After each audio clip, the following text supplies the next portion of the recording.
Hello everyone, me again. I'm heading out to do grocery shopping, my least favorite activity of all activities. Just wanted to, since I haven't given myself really a proper introduction. Yes, I'm Nana B. My real name is Gina, just in case, anybody wants to use it down the road. I am, let's just say, in my 50s, and I live in a very, very small town south of Buffalo, New York. And 7 years ago, our oldest daughter had a problem with drugs. She is a recovering addict, so let's just put it out there. It is what it is. She made a bunch of really poor choices, and at the time, she had two boys, and she had just had another baby, another boy, and make a long story short, CPS was involved. There was drugs involved, there was some abuse involved, and they asked us if we would take our grandsons. And of course we said yes, because who would want any family member in the foster care system, which is completely broken. And let me tell you, I can tell you some stories about CPS, and I don't have a lot of respect for them.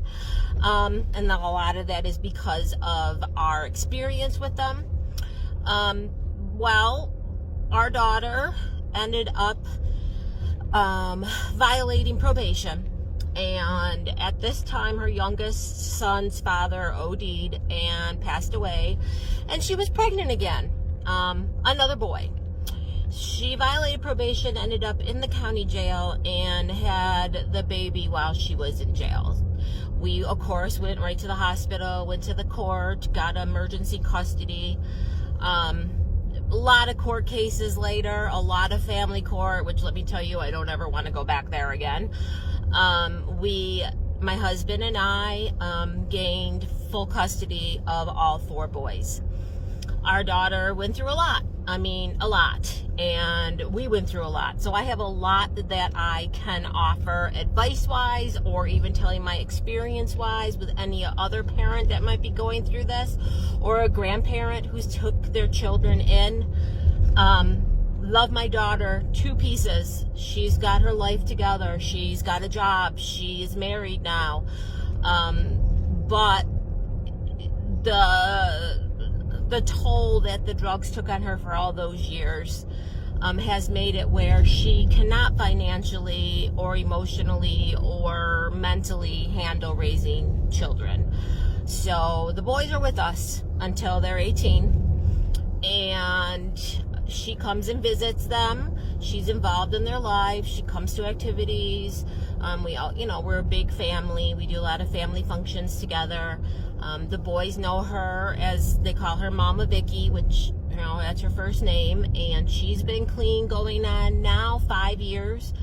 And I'm very proud of her, because not an easy thing to have to deal with. Addiction in itself, in any form, whether it's drugs, alcohol, gambling, anything, internet shopping, it can be a very tough time for that person and for the family members that have to figure out how to navigate life. So yes, four boys. They are currently 13, 11, 7, and 6. They are Mason, Caden, Clayton, and Terrence. You will see me talk about them and see probably a lot of my dealings with them. We also have two other grandchildren, a boy and a girl, from our other daughter. We have 3 children altogether. We have 2 girls and a boy. Our son's a teacher, our daughter is a nurse, and then the boy's mom works at a local cafe that's here. So, we've gone through a lot of things with the boys, probably things that I'll discuss as we go through this process. Today you're seeing me no makeup. I do work. I work part-time as what's been kind of full-time right now as a substitute teacher. And so, you know, I've worked in the schools, and it works well because I can make my own schedule around the boys' schedules and their school activities, and, you know, when they're off, I'm off type thing. So that's been going good. I just started that this past September. And my husband is a general manager of a rent-to-own store. We've been married almost 30 years this coming May. A lot of things have changed in our lives, and I'm going to talk about that, you know, as we go. And a lot of things with me have changed too in the past 7 years.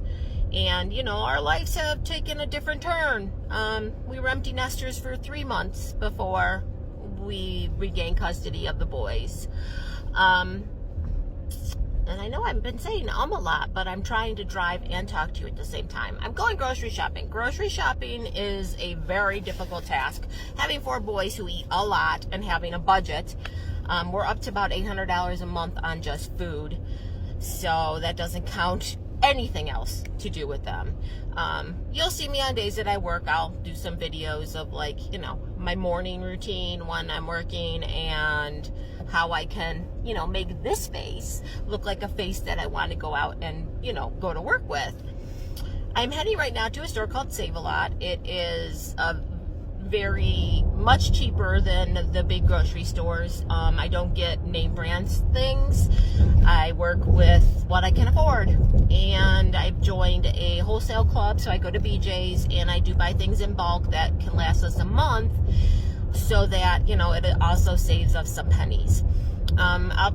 This morning I had to take Mason to his ENT appointment. Mason is deaf. He has hearing aids and has had them since he was born. He can hear. He just has a pretty severe hearing delay where it's like, put your hands over your ears and try to talk. That's how he would hear without his hearing aids.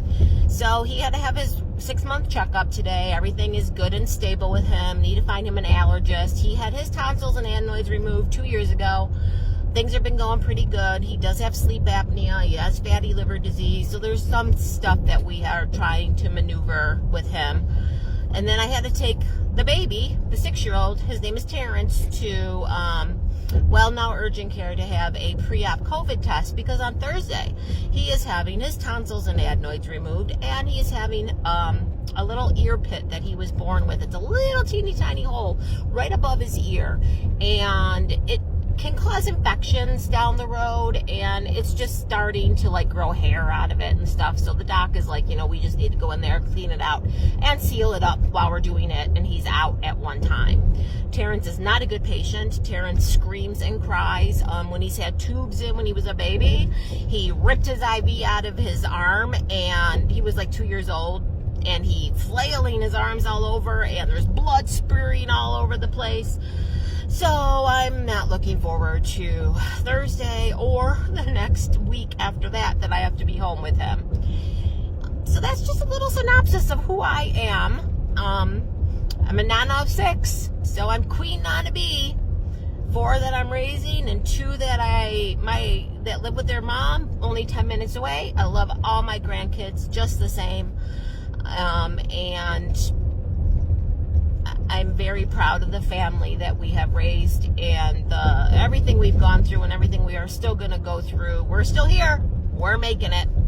So, off to the grocery store. Maybe I'll take some videos of some of the extremely high-priced things in a discount grocery store for you. So, I will catch y'all later. Peace.